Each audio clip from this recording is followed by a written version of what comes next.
Básicamente, un sistema de control sirve para proporcionar una acción que de alguna forma controla una condición de la planta, tal como temperatura, presión, nivel o flujo. Las aplicaciones y complejidades del control son varias, pero los fundamentos del control no varían. Lo que haremos en este programa es ver los principios de control y lo que significan para ustedes. Vimos que un proceso de la planta puede describirse como una serie de operaciones. Y dentro de este proceso están las variables, que son condiciones sujetas a cambio. Veamos cómo se aplican estos principios a un sistema de control manual.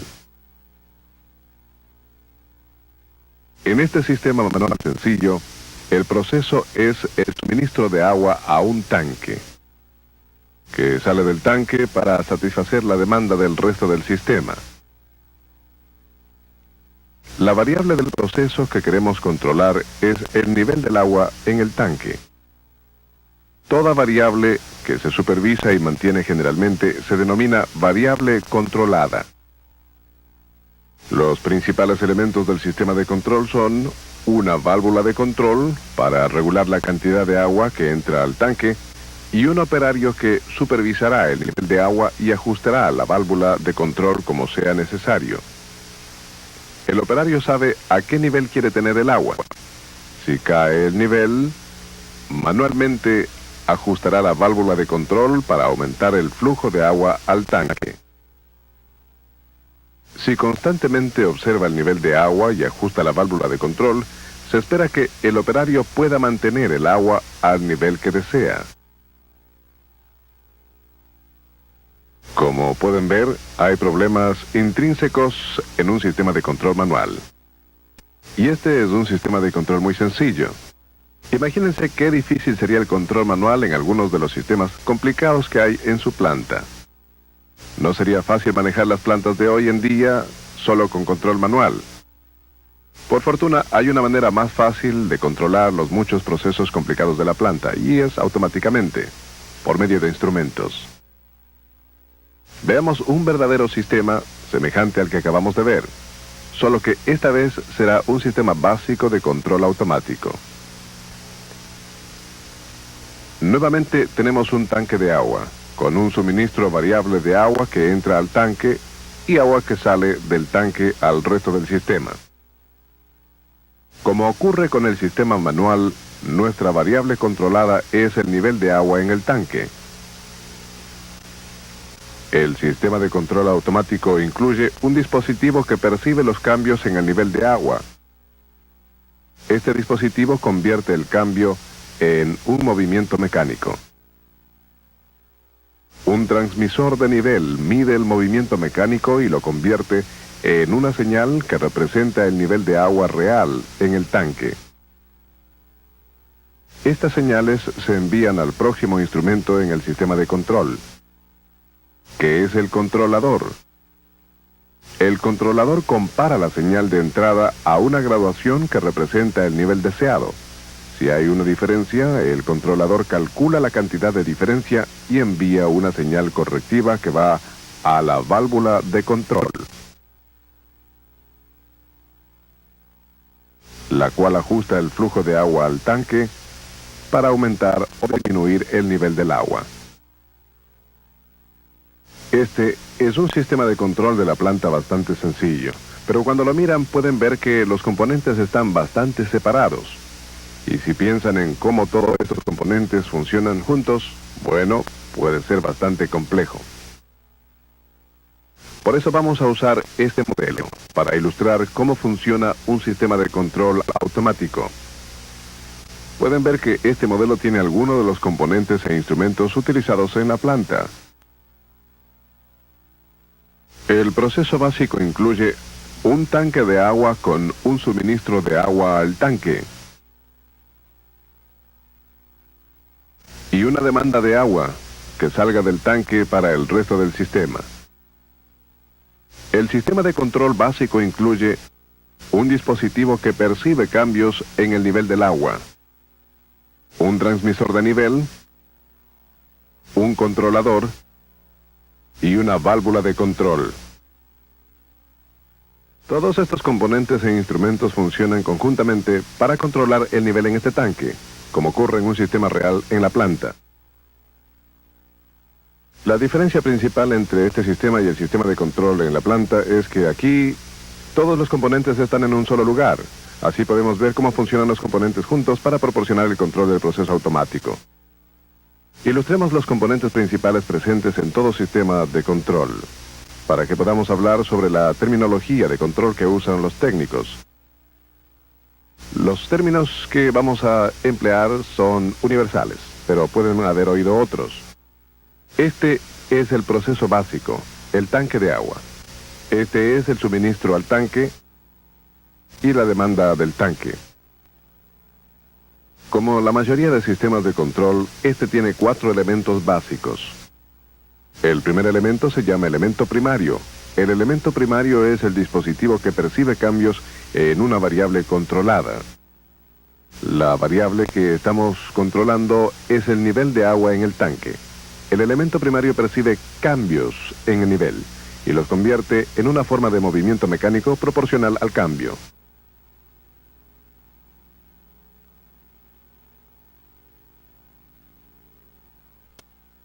El elemento primario para este sistema es este flotador en el tanque, que percibe los cambios en el nivel del agua. Está conectado mecánicamente al segundo elemento en el sistema de control. Este es el elemento medidor. El elemento medidor convierte el movimiento mecánico del elemento primario en una señal que indica el valor de la variable del proceso. En este sistema, el elemento medidor es el transmisor. Produce una señal que representa el nivel del agua en el tanque y envía esa señal al elemento controlador. Este elemento es un mecanismo que principalmente hace 4 cosas. Mide la señal de entrada del transmisor. La compara con la graduación de nivel deseada. Calcula la diferencia entre los valores real y deseado. Y produce una señal para corregir cualquier diferencia. El elemento controlador aquí es este controlador. Como dijimos, el controlador mide la señal, la compara al nivel deseado, calcula la diferencia y manda una señal correctiva al elemento de control final.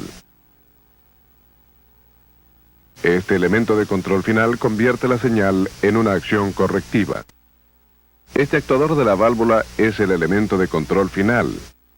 Un actuador es un dispositivo que convierte una señal del controlador en un movimiento mecánico que abre o cierra la válvula.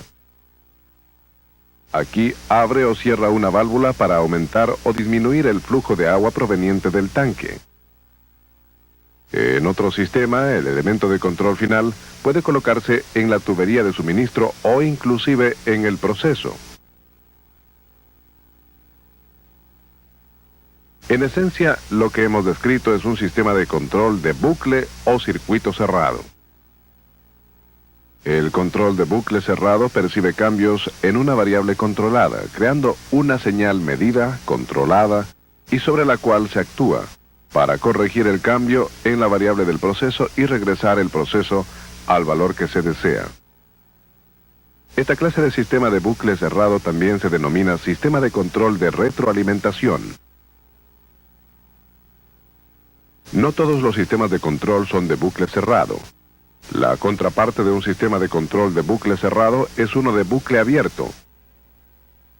En un sistema de bucle abierto no hay retroalimentación, no hay comparación entre el valor real de la variable del proceso y el valor deseado, y no hay modo de ejecutar una acción correctiva.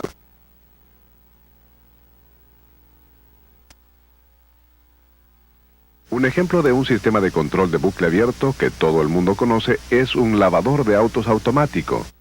El proceso aquí es la limpieza de los autos. Un auto sucio entra al lavadero, pasa por una serie de acciones limpiadoras y sale por el otro extremo. El sistema no sabe si el auto sale limpio o no. Todo lo que hace el sistema de control de bucle abierto aquí es efectuar acciones específicas que normalmente lavan autos. Ahora hemos visto los elementos básicos de control manual y automático. Sistemas de bucle cerrado y bucle abierto. Pero ¿qué ocurre si algo no funciona bien en el proceso? ¿Cómo reacciona un sistema de control? Antes de contestar esa pregunta, repasen el material en sus textos. Si tienen alguna pregunta, consulten con su instructor.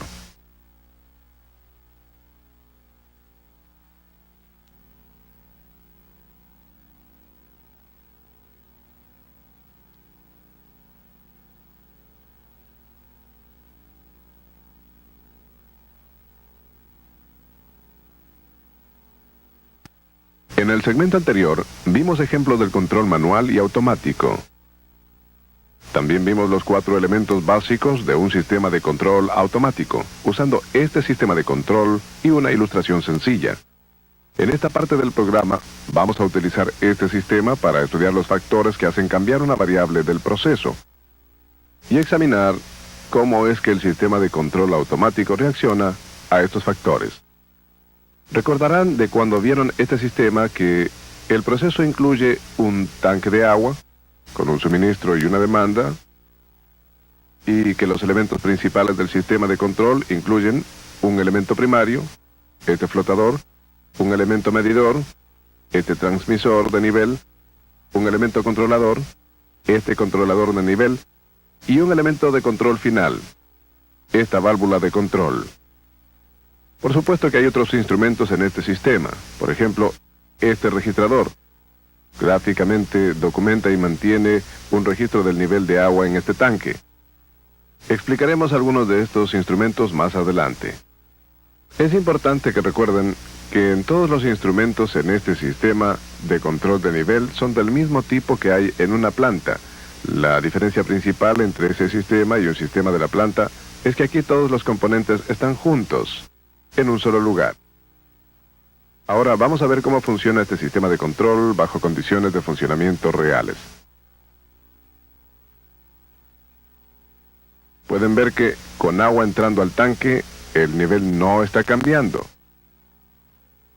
No está cambiando porque el sistema de control de nivel está regulando el flujo del agua que sale del tanque, para compensar exactamente el agua que entra. Pueden ver que en este sistema de funcionamiento el agua está entrando al tanque y está saliendo del tanque. Y el nivel permanece constante. Cuando la variable controlada, o sea el nivel de agua, es una variable estable como esta, decimos que está en una condición de estado estable. No está cambiando. Este nivel es el nivel que deseamos mantener en el tanque. En instrumentación, el término dado a ese valor deseado se llama punto de referencia. Por ejemplo, cuando se proyectó este sistema, se determinó que necesitaría cierta cantidad de agua para que el sistema funcionara correctamente. Este nivel necesario del agua es el punto de referencia. En nuestro ejemplo, el punto de referencia es 3 pies.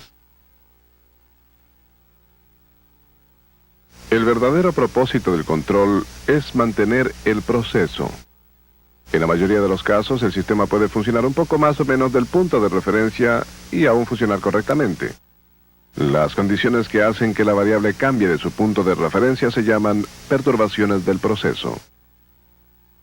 Veamos exactamente lo que es una perturbación del proceso.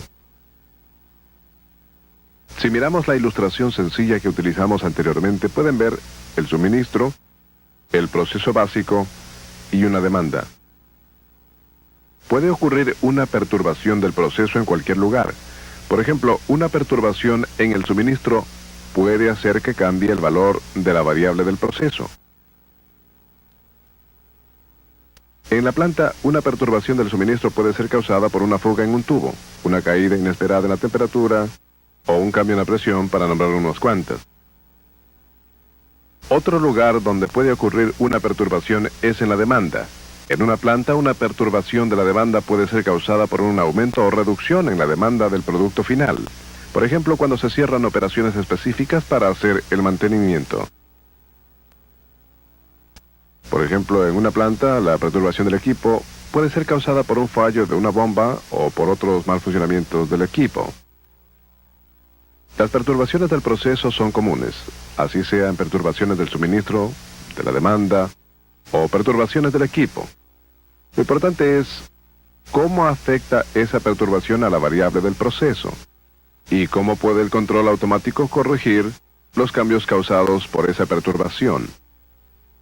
Veamos cómo afecta la perturbación a la variable del proceso en este sistema.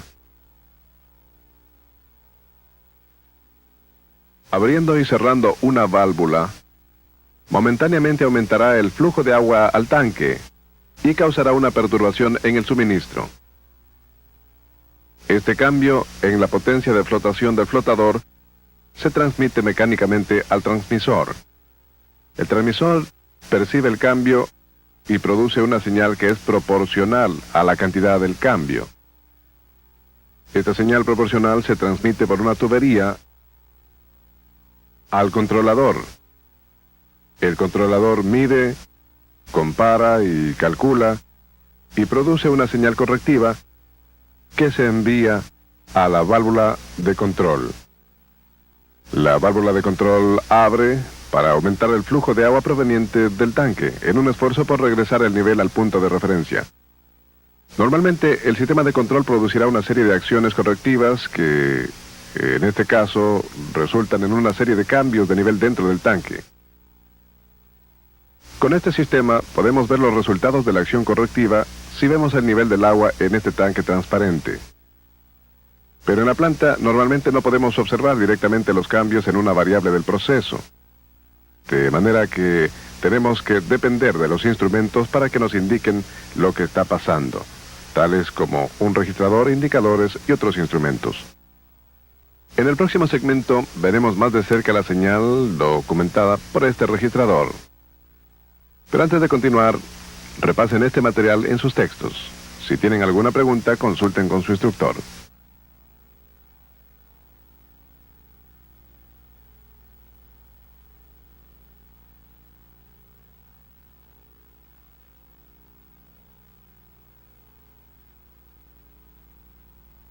En el último segmento vimos ejemplos de los 3 lugares donde pueden ocurrir perturbaciones del proceso. También vimos cómo reacciona un sistema de control automático a cambios causados por las perturbaciones. Lo que vamos a hacer ahora es mirar más de cerca el gráfico del registrador, aquí para ver cómo fue que el nivel de agua cambiante en este sistema se documentó. Y veremos algunos conceptos nuevos de control. En este gráfico circular, estas líneas representan el valor de la variable controlada. Estas líneas representan el tiempo. Y esta línea representa el punto de referencia. Esta es la señal que documentó el nivel cambiante en el tanque. Ahora, si enderezamos el gráfico así, será más fácil utilizar esta señal para ilustrar los diversos conceptos de control. A medida que seguimos la señal en este gráfico, podemos ver que el nivel del agua en el tanque comenzó en el punto de referencia. Mientras que no cambió el nivel del agua, el registrador indicó una condición de estado estable. Pero cuando introdujimos la perturbación, la variable controlada cambió y el registrador documentó este hecho.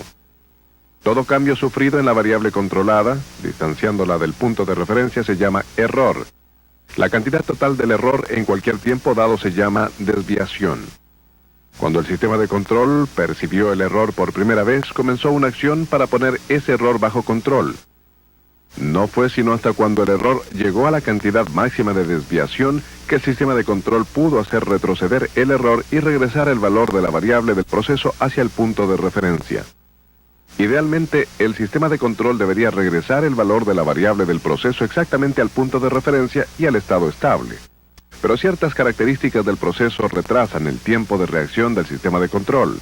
Como resultado, este sistema de control sobrecompensó la perturbación, haciendo que el valor de la variable del proceso fluctuara más arriba y abajo del punto de referencia, hasta que finalmente la regresó al estado estable. Hablaremos de las características del proceso que causan este retraso en un segmento más adelante. Por ahora sigamos viendo la señal que documenta la reacción del sistema de control a la perturbación. El término que utilizamos para describir estos cambios se llama fluctuación. Esta señal representa una serie de ciclos. El ciclo es una fluctuación completa en el valor de la variable controlada. Cuando se habla de la reacción de control, el periodo de tiempo desde que comienza la fluctuación hasta que la variable del proceso regresa a su estado estable se llama duración de la fluctuación. Hasta aquí hemos hablado del error, desviación, fluctuación y duración de la fluctuación. Ahora vamos a ver dos conceptos más: desajuste y oscilaciones. Pero para ilustrar estas tenemos que introducir un patrón distinto a la perturbación del proceso. Ahora, en vez de momentáneamente aumentar el flujo de agua al tanque, mantendré la válvula abierta para que la perturbación sea continua. Si notan, el sistema de control regresa la variable del proceso al estado estable, pero no al punto de referencia. Aquí no interesa por qué pudimos regresar al estado estable, pero no al punto de referencia. Lo que deben saber, no obstante, es que en muchos casos esta clase de reacción es aceptable. Recordarán que anteriormente dijimos que el verdadero propósito del control es mantener el proceso. Y en la mayoría de los casos, el sistema puede funcionar un poco más arriba o abajo del punto de referencia, y aún funcionar bien. Viendo la señal documentada, pueden ver que cuando el nivel llegó al estado estable, no estaba en el punto de referencia. A este nivel, donde se sitúa el proceso, se le llama el punto de control. La diferencia entre el punto de control y el punto de referencia es el desajuste.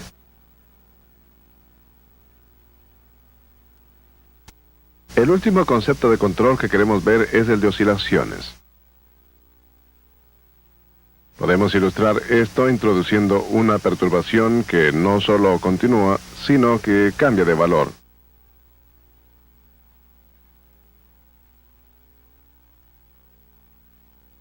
Con esta clase de perturbación es sumamente difícil que el sistema logre el control y regrese la variable al estado estable. Como resultado, obtenemos esta clase de fluctuación. Se llaman oscilaciones pendulares porque el sistema de control está buscando el punto de control.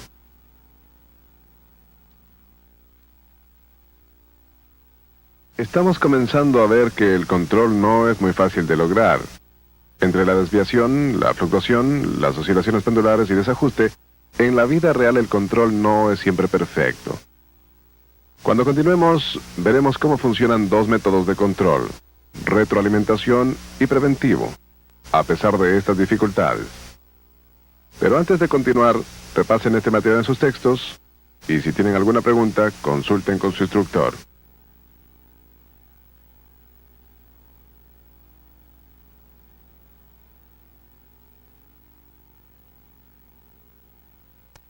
Hasta aquí hemos visto cómo las perturbaciones del proceso causan errores en una variable del proceso. Y hemos visto las señales que documentaron esos errores. En este segmento vamos a ver cómo funciona el método de control de retroalimentación para eliminar los errores después que ocurrieron.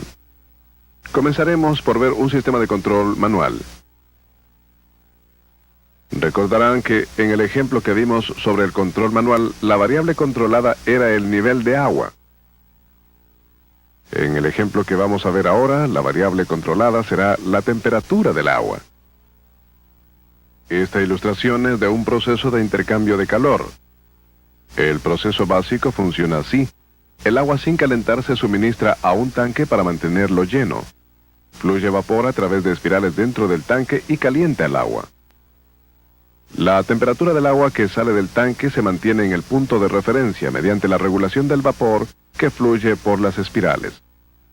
Y el agua caliente se usa y se reemplaza con agua fría y se calienta por las espirales del vapor caliente. Mientras que la temperatura y el flujo del agua que entra al tanque permanezcan constantes y la temperatura y el flujo del vapor por las espirales sea igual, la variable controlada, o sea el agua caliente que sale, permanecerá en el punto de referencia. Pero ¿qué ocurre cuando aumenta la temperatura del agua fría? Si en una acción de control, el intercambiador de calor no podrá mantener la temperatura del agua que sale del tanque en el punto de referencia. Veamos cómo, con control manual, podemos contrarrestar esta perturbación en el suministro. El indicador de temperatura en este ejemplo actúa como elemento primario y elemento medidor al percibir, medir e indicar el cambio en la temperatura del agua. Nuestro operario continúa como el elemento controlador del sistema. Observa la medida de temperatura, compara la cantidad real con el punto de referencia, calcula la diferencia y comienza la acción correctiva. La válvula de vapor representa el elemento de control final. A medida que el operario cierra la válvula, el flujo de vapor por las espirales se reduce. Esto reduce el suministro de calor al intercambiador y permite que el agua regrese al punto de referencia. Esto completa un bucle o circuito de control manual, a través del cual la información sobre el cambio de temperatura se retroalimenta o regresa del proceso al controlador para lograr una acción de control. Este método de control manual se llama control de retroalimentación. Control de retroalimentación es el control en el cual un valor del proceso medido se compara a su valor deseado, para producir una señal sobre la cual se toma acción para reducir la cantidad del error. Se llama control de retroalimentación porque la acción controlada ocurre después de que el valor de la variable del proceso ha cambiado. El control de retroalimentación automático es muy parecido al control manual. La diferencia principal radica en que los instrumentos de control del proceso desempeñan funciones que fueron desempeñadas por el operario. Veamos más de cerca el circuito de retroalimentación de un sistema de control automático. El elemento primario en este sistema es un bulbo que percibe la temperatura. Es un dispositivo común para percibir cambios de temperatura. La manera como funciona es bastante sencilla. El bulbo sensor es generalmente una envoltura metálica que encierra un gas o un líquido. Cuando el agua se calienta, el material dentro del bulbo se expande, creando un poco de presión. La presión va por un tubo al elemento medidor, el cual la convierte en una señal, normalmente neumática o electrónica. Vamos a usar la señal neumática para este ejemplo. Veamos cómo se utiliza esta señal neumática para indicar un cambio de temperatura en el intercambiador de calor. Supongamos que la temperatura del agua tiene un alcance mínimo de 100 grados Fahrenheit a un máximo de 220 grados Fahrenheit. También supongamos que el alcance normal de la señal neumática de este elemento medidor es de 3 a 15 libras por pulgada cuadrada. Esto quiere decir que cuando la temperatura del agua que sale del intercambiador de calor está a su mínimo de 100 grados, el elemento medidor la convierte a la presión mínima normal de 3 libras por pulgada cuadrada. Cuando la temperatura del agua está a su máximo de 220 grados, el elemento medidor la convierte a la presión máxima normal de 15 libras por pulgada cuadrada. Con un poco de matemáticas podemos ver que para cada cambio de 10 grados en la temperatura del agua, hay un cambio proporcional en la señal neumática de 1 libra por pulgada cuadrada. Supongamos en nuestro ejemplo que la temperatura del agua es de 160 grados. La señal neumática proporcional sería de 9 libras por pulgada cuadrada. Si una perturbación hace que la temperatura del agua aumente 10 grados hasta 160 grados, el material en el bulbo se expandirá, creando un poco de presión. El elemento medidor, el transmisor, mide el cambio en presión y lo convierte a un cambio proporcional en la señal neumática. Como la presión del bulbo representa un aumento de 10 grados en la temperatura del agua, el cambio proporcional en la señal neumática es de 1 libra por pulgada cuadrada. El transmisor entonces manda la señal neumática al elemento controlador, o sea, el controlador. Es en el controlador donde el punto de referencia se fija manualmente. En nuestro ejemplo, el punto de referencia se fijó para mantener la temperatura del agua a 160 grados, lo cual corresponde a 9 libras por pulgada cuadrada. Cuando el elemento controlador recibe la señal neumática del elemento medidor, mide la señal. La compara al punto de referencia, calcula la diferencia entre la nueva señal y el punto de referencia y entonces envía una señal neumática proporcional que activa el elemento de control final. El elemento de control final convierte la señal neumática a una acción mecánica que reduce el flujo del vapor por las espirales en el intercambiador de calor. Esto permite que la temperatura del agua se enfríe y regrese a la temperatura del punto de referencia. Esto completa el bucle o circuito de retroalimentación en un sistema automático de retroalimentación. A medida que baja la temperatura del agua, el sistema de control percibe que la variable del proceso está regresando al punto de referencia y ajusta el elemento de control final como sea necesario hasta que el controlador recibe una señal medida que es igual al punto de referencia. Hasta aquí hemos visto cómo funciona el control de retroalimentación para alimentar errores después de que han ocurrido. Pero en algunos procesos el control es crítico y no podemos permitir errores en la variable del proceso. De manera que ahora veremos cómo funciona el control preventivo para evitar errores antes de que ocurran. Pero antes de seguir, repasen este material en sus textos. Si tienen alguna pregunta, consulten con su instructor.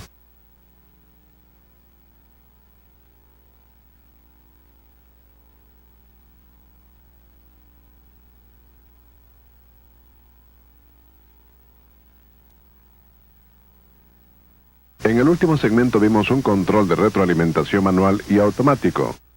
Y vimos cómo funciona este control para eliminar errores después de que han ocurrido. Ahora veremos un método de control llamado control preventivo, que evita los errores antes de que ocurran. Comencemos por ver un sistema de control manual. Recordarán que en el bucle de control de retroalimentación manual, los elementos primario y medidor percibieron y midieron la variable del proceso, después de que una perturbación cambió el valor de esa variable. El operario observó la medida, mentalmente comparó el valor medido con el valor deseado, calculó la diferencia e inició la acción correctiva. Y el elemento de control final se ajustó para regresar el valor de la variable del proceso al punto de referencia. Ese es un bucle o circuito de control de retroalimentación manual. Ahora veamos un bucle manual de control preventivo. En este método de control, los 4 elementos de control son los mismos. Los elementos primario y medidor perciben y miden los cambios. Los elementos controlador mide, compara y calcula y comienza la acción correctiva. Y el elemento de control final completa la acción correctiva.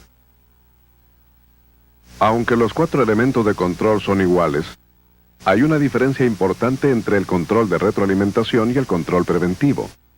La diferencia radica en que en el control preventivo los elementos primario y medidor perciben y miden la perturbación antes de que entre al proceso.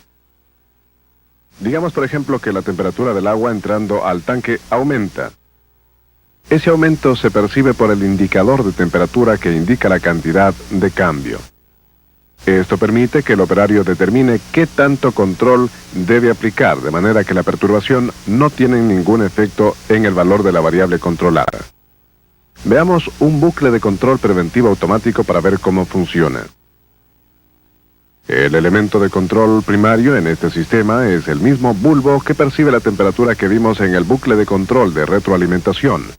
La diferencia está en que el bulbo está percibiendo la temperatura del suministro de agua fría, en vez de la demanda de agua caliente.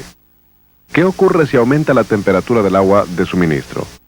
El material dentro del bulbo se expande creando una presión, que es medida por el elemento medidor y convertida a una señal neumática proporcional. La señal se envía al elemento controlador que determina exactamente cuánta corrección será necesaria para compensar el cambio en la temperatura del agua de suministro. Luego el elemento controlador envía una señal neumática proporcional al elemento de control final. El elemento de control final reduce el flujo de vapor, contrarrestando la perturbación e impidiendo que la perturbación cambie el valor de la variable del proceso. En un sistema de control preventivo puro, se supone que el control es perfecto. De manera que no importa la cantidad o frecuencia de la perturbación, el control será tan exacto que la variable del proceso nunca cambiará. Sin embargo, una desventaja del control preventivo es que si la variable controlada cambia del punto de referencia, el sistema no lo sabrá y el error no será corregido. Por ejemplo, Aquí el sistema de control preventivo anticipa y compensa los cambios en la temperatura del agua de suministro. Si ocurriera otra perturbación, tal como un cambio en la temperatura del vapor, el sistema de control preventivo no lo percibiría porque solo está supervisando y compensando los cambios en la temperatura del agua que está entrando en el intercambiador. Como resultado, un cambio en la temperatura del vapor cambiaría la temperatura del agua en el tanque y ese error no sería corregido.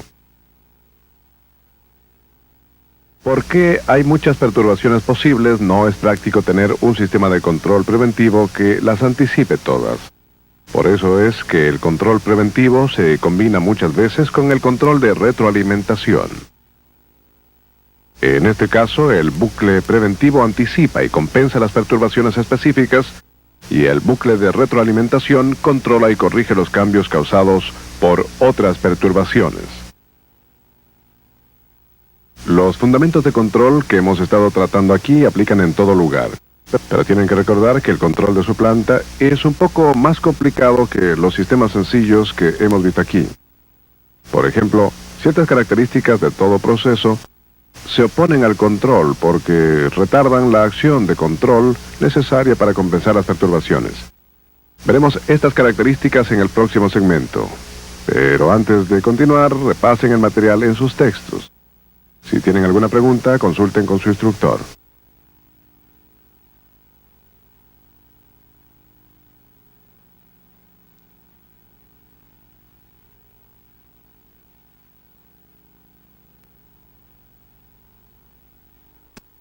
En una planta hay muchos factores que se oponen a los esfuerzos por mantener el control sobre el proceso. Dos de estos factores que afectan el control son la capacitancia y la resistencia. Pueden haber oído los términos capacitancia y resistencia anteriormente, si han trabajado con equipo eléctrico.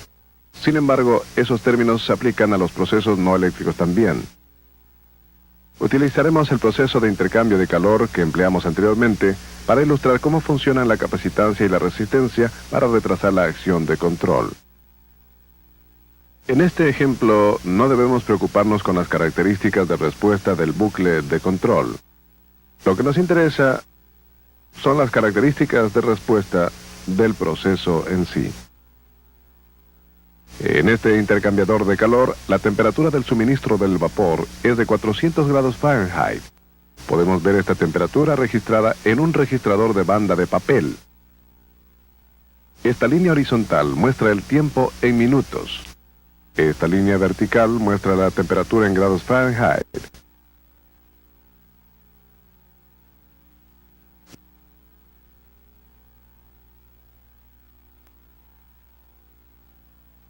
Fahrenheit.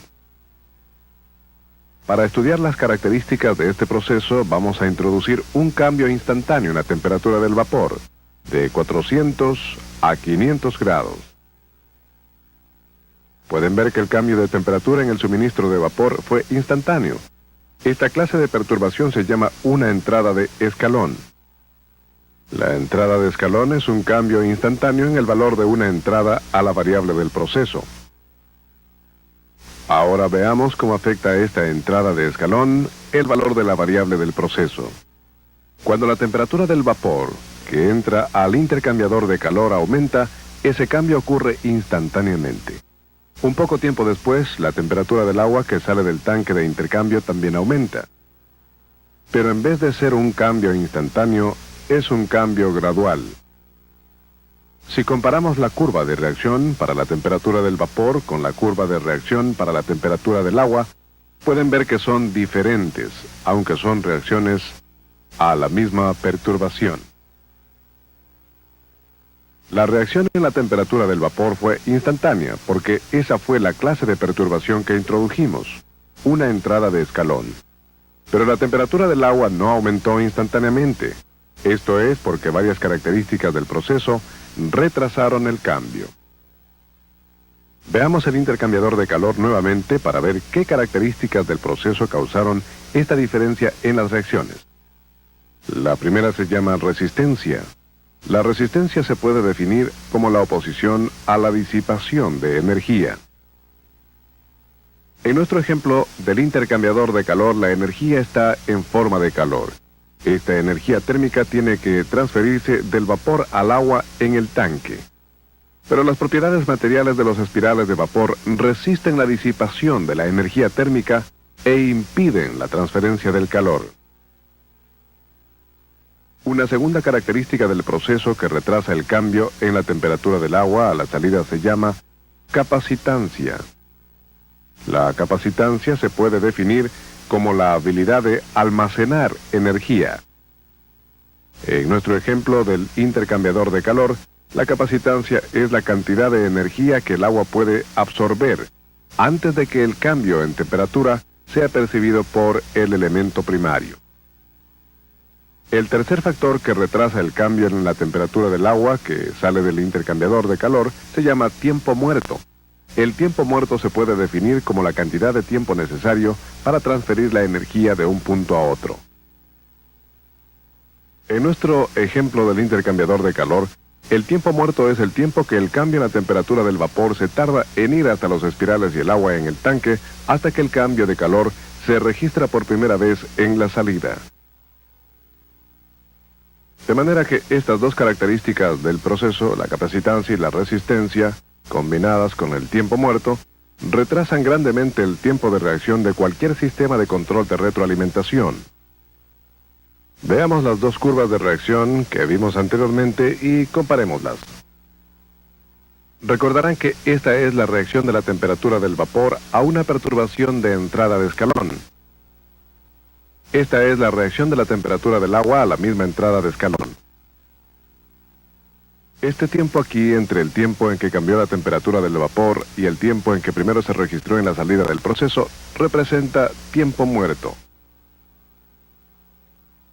Notarán también que aunque la temperatura del vapor cambió instantáneamente, la temperatura del agua cambió gradualmente. Esta diferencia de tiempo entre el tiempo en que la temperatura del vapor alcanzó su cambio máximo y el tiempo en que la temperatura del agua llegó a su cambio máximo se llama retraso.